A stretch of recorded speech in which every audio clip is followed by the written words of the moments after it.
diver was a freedom rider. She didn't care if the whole world looked. Joan of Arc with the Lord to guide her. She was a sister who really cooked. Isadora was the first bra burner. Ain't you glad she showed up? Oh, yeah! And when the country was falling apart, Betsy Ross got it all sewed up. And then there's Maude. Right on, Maude. Well, anyway, the thing is, I can't believe I'm here. I mean, me, Maude Findlay, actually talking to a psychiatrist. I mean, true, I have been a little depressed lately, but, well, let's face it, I need analysis like my daughter Carol needs water wings. That's a little joke, because my daughter happens to be built like a... Forget it. Uh-huh. Well, anyway, aside from a slight depression, I have everything in the world I could possibly want. A loving husband, good friends. Oh, I must tell you, I've always made friends and husbands easily. Especially husbands. Anyway, I'm a perfectly normal, well-adjusted woman. So, what am I doing talking to a psychiatrist?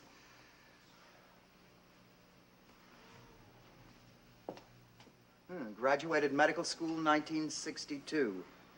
Oh, wonderful. Wonderful. That would make you what? 35, 36? You're a baby. I mean, how is a woman my age supposed to discuss her innermost thoughts with somebody who probably comes to work on a skateboard? I'm sorry. I mean, just because I'm a little nervous is no reason to insult you. Look, don't you ever say anything. Uh-huh. Uh-huh. That's what I get for $50 a session? Uh-huh. If I give you 60, will you bark? I mean, how am I supposed to tell a total stranger the most intimate details of my life? How am I supposed to bare my heart? What am I supposed to do? Blurt out that I think I've fallen out of love with my husband? Didn't mean that. It's just one of those crazy thoughts that pops into your mind. You know, like when I was a little girl, I used to have this thought about sewing my mother's lips together. You're finally writing something down. Sure, I fantasized sewing my mother's lips together, and then I asked her to bite off the thread. But we all have those weird fantasies, don't we, Doctor? I said we all have those weird fantasies, don't we, Doctor? Uh-huh. Do you know that's the third cigarette you've had since I've been here? My father used to smoke, just like that. He had the same two ugly yellow fingers you have. I'm not really falling out of love with my husband. You really want to know why I'm here? I mean, the honest-to-God reason I'm here. Coffee nerves. Now, see, I got nervous because Walter threatened to pour a pot of coffee over my head. Coffee nerves. Well, I'm sure he wouldn't have really done it. The point is he threatened to. And why? For the simple reason that I entertained our guests one night by telling them, in a nice way, mind you, what a complete ass he is. He is, you know. You're taking sides. Anyway, I couldn't help it. You see, we had this other couple over to dinner one night with the Harmons, the Finletters, Larry and, get this, Punky Finletter. I mean, anybody named Priscilla who would insist on being called Punky. Well, anyway, you know what I dislike most about Punky? My husband. You should have seen the way he was hanging over her. There was more of his hair in her cleavage than there was on his head. See, Larry Finletter is 62 and Punky is 25. It's a May-December marriage. I think she started cheating in June. But anyway, I'm certainly not jealous. I mean, there's no reason for me to be jealous. Heaven knows I have enough men paying attention to me. Well, Take, for example, my hairdresser, Jacques. Oh, and don't be fooled by that name. It's spelled J-O-C-K.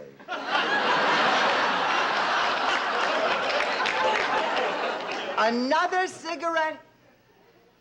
Oh, why don't I get off your back? You know, I find myself doing the same thing to Walter these days. Last night, he was sitting on the edge of the bed, clipping his toenails. I was over at my dressing table pouring a cup of tea. Suddenly, I heard a clip. Doctor, what do you think the odds are against a toenail clipping flying across the room, ricocheting off a mirror, landing on a nose, and dropping into a teacup? I wanted to hit him right between the eyes with a meat cleaver. I mean, what is it with me, Doctor? One little toenail clipping and zap, I'm Lizzie Borden. What is it? What is it with me? What is wrong? Sure, that's easy for you to say. Oh, I know what it is anyway. I've been married to Walter for 7 years, and when we're together, I don't hear violins anymore. What I hear sounds like air being let out of a balloon. Oh, my lips are dry. Why the hell are my lips so damn dry? Boy, I can't believe this is coming out of me. Yep. It's me, all right. I'd recognize that face anywhere. The innocent glow of Donna Reed.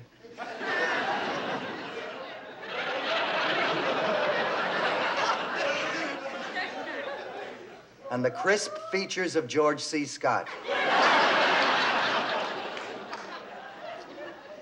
Oh, never mind the face. I looked at myself naked in a full-length mirror. God, how I wish I could repeal the law of gravity.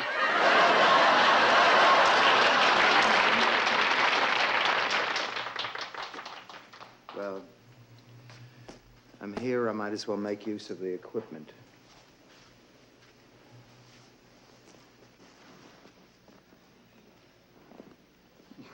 Comfy.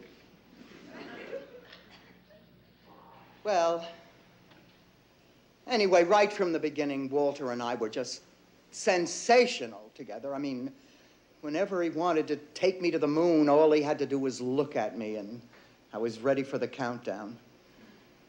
Now, lately, I find myself falling asleep on the launching pad.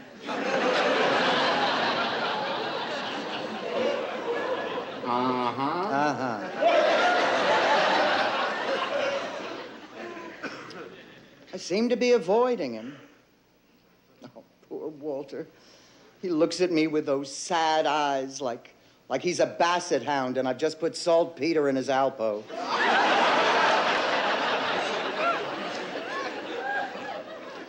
Sweet little Bassett.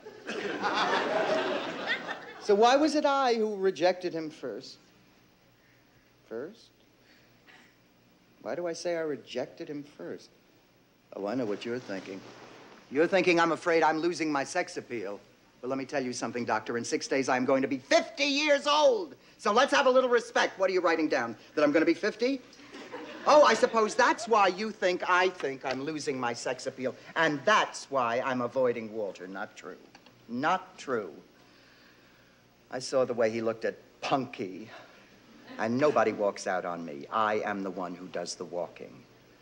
Even when I left home at 18, it was my decision, despite the fact that my mother and I had such a close relationship. Did I tell you that in my entire life we only had one argument? It started when I was 4, and I'll let you know when it's over.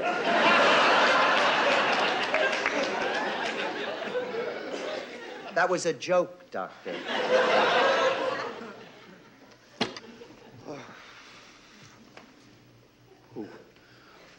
I just had one of those feelings, you know, what do you call it, like when you feel you've lived an entire moment over before? It seems we stood and talked like this before. We looked at each other in the same way then, but I can't remember. It made me think of that. That was my father's favorite song, and I can never remember the rest of the lyrics. My father. You know, nothing I ever did was good enough or right enough for my father. And even if I came home from school with straight A's, where was the A+? I don't remember one relaxed moment in his company.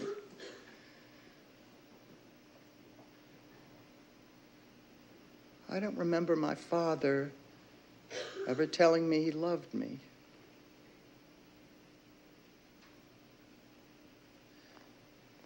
You know, Doctor, when I was 10 years old, I stopped kissing my father goodnight. I don't remember why I did. I just remember that I did.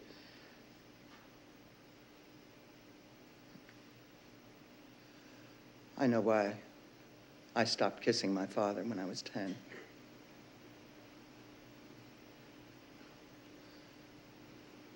Because he never kissed me back.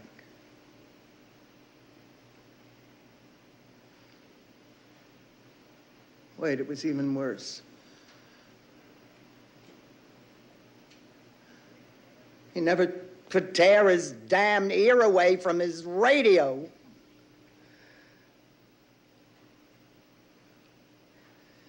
I remember thinking to myself, okay, if he can throw me over for singing Sam, the Barbasol man, I'll show him. So I started sneaking up the kitchen stairs without kissing him goodnight, thinking that'll show him, and waiting for him to ask where was his goodnight kiss. And he never asked. Because he never knew I stopped.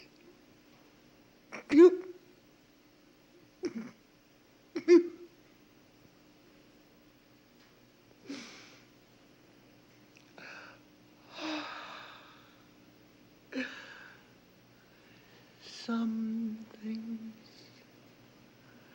that happen for the first time seem to be happening. But what has all this got to do with what I feel about Walter? I mean, am I even saying what I mean? And if I am, then who am I, Doctor? Who am I? And so it seems that we have met before, and laughed before, and loved before, but who knows where or when?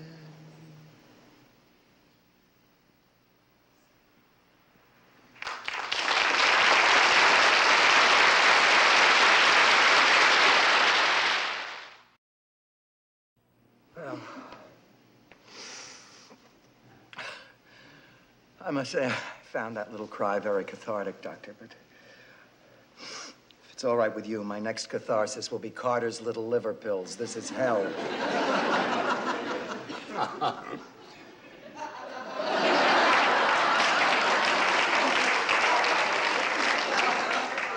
You laughed. Now I know what it takes, a rotten joke. Anyway, I mean, does this process have to be so painful? I was sort of hoping for a fun analysis. Oh, boy. Wow. The flood that poured out of my eyes looks like it took my face along with it. You know, when you get down to it, I'm really quite attractive. What a face. I love you, my little face. You know, I'm beginning to look more and more like my grandmother every year. Oh, but that's not a put down. I mean, she was a hell of a lady. I really adored my grandmother.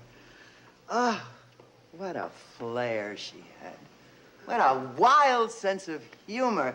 You know, I remember once she came and lived with us. It lasted 3 weeks. My mother and she fought every minute of the time. And finally, my mother said to her, "Mother, I've decided what to do with you. I'm putting you in a home." My grandmother said, "Oh, well, I've decided what to do with you, too. I'm having an abortion."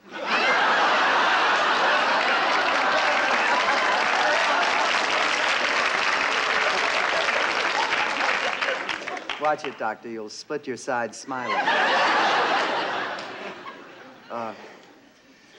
Oh, I adored that lady. She made up for all the hurt, you know, from my father. I wonder what my next thought is of Walter. Oh, did I tell you he was 52? Oh, no, stop writing. Stop writing. I know what you're thinking.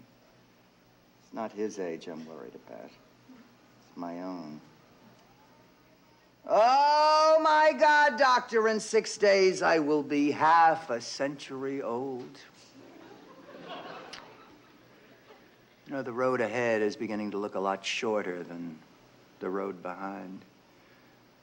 And I can't take it because I love this life. I love this life. I love it. I love it. Ooh, I just had a chill. Thinking of the chair that my grandmother used to sit in. She died. And oh, how empty it became. You know, that's what dying is, leaving an empty space where you once were. Oh, boy, aren't we having fun.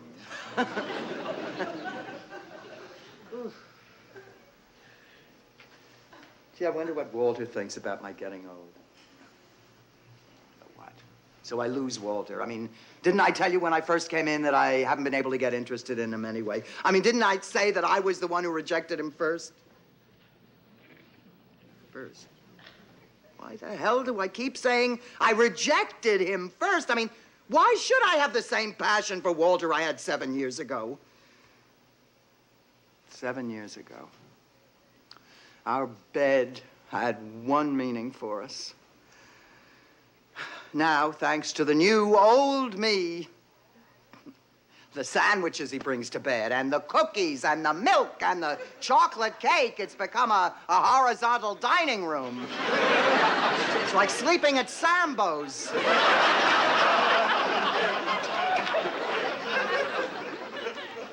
God, oh, I love that man. Oh, he is so adorable. I mean, he's just so damned adorable. What are you writing now? You're not even writing, you're doodling. Sure, that's what my whole life is. One big doodle. Oh, why the hell did I say that? I'm not in the habit of putting myself down. I let other people do. Why did I say that? People do not put me down, at least not to my face. God, Doctor, I'm beginning to sound absolutely paranoid. Frightening myself. You know, I like to think of myself as tough, you know. Now I feel like a cowering little girl, like I did with my father. My father. My father again. I don't remember one redeeming feature about that man. The man never gave me one decent moment, not one. Maybe one. I remember I was shopping for a new coat for my junior prom. And my mother saw one she liked. Well, I hated it. It was green and made me look like a large bush. And then I saw this coat. It had a Persian lamb collar. Well, it was $22.50 more, so my mother insisted I take the cheaper one, and I said, absolutely not, and if I can't have that one, then I don't want any, and I ended up going to the prom wearing the same ratty old thing that I'd worn for years.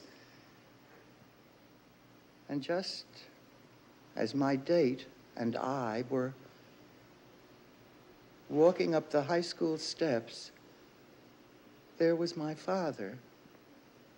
He was out of breath and sweating, and he was holding this coat with a Persian lamb collar. He'd gone to the furrier's home and pleaded with him to open the store so that he could buy that coat, and then he broke every traffic law in the books so that he could get there in time to give me this coat with the Persian lamb collar so that I could wear it to the prom. Oh, how could I have forgotten a thing like that? I mean, what a sweet, thoughtful, loving thing to do. You know, I think deep down, I never said this to anyone, not even to myself, but I think deep down I loved my father. Oh, how I loved him. All those years saying I didn't, but I did. I loved my father, no matter what he did to hurt me. Oh, God. Oh, God, how I loved my father. And I never told him either. Oh.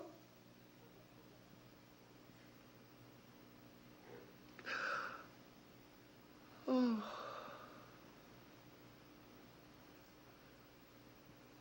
I know why I stopped kissing him goodnight. I loved him so much I was frightened that he would reject me. Oh, no. Now I'm doing the same thing to Walter. I love him so much that I'm frightened. I look for love, and then I reject it before it has a chance to reject me. Sure. That's why I can't take chances. That's why I try to be so tough. That's why my humor is so caustic. That's why I met you today for the first time, and I don't care if you like me. I don't care at all. But damn it, I do care. And I'm not afraid I don't love Walter. I'm afraid Walter doesn't love me. And I'm not afraid of growing old. I'm afraid of growing old alone.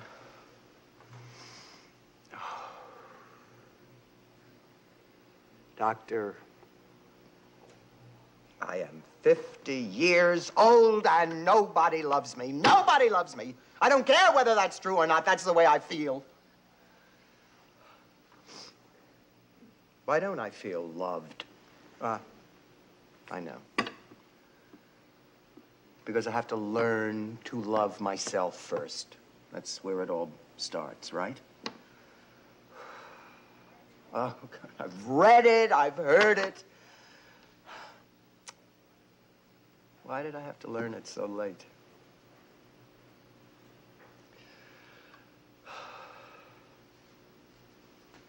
Well, I must say I feel a lot better now than I did when I first came in.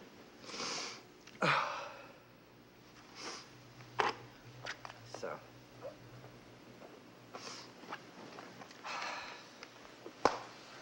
Don't worry about me, Doctor. I'm going to be all right. Just give me a couple of days, and I'll have it all together. All of it.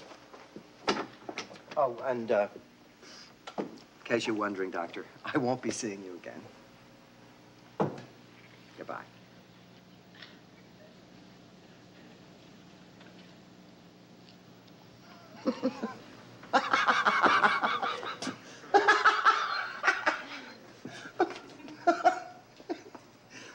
The craziest thought just crossed my mind. I was wondering if I were to walk over to your desk and, kiss you goodbye, just a little peck on the cheek. I was wondering if you'd kiss me back.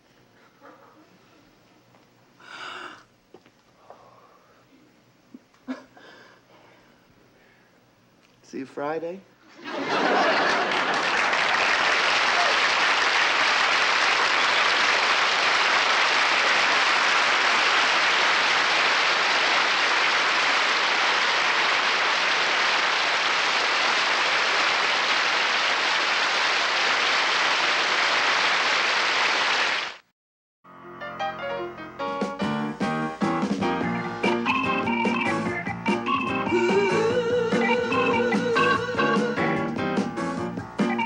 Maude was taped in Hollywood before a live audience.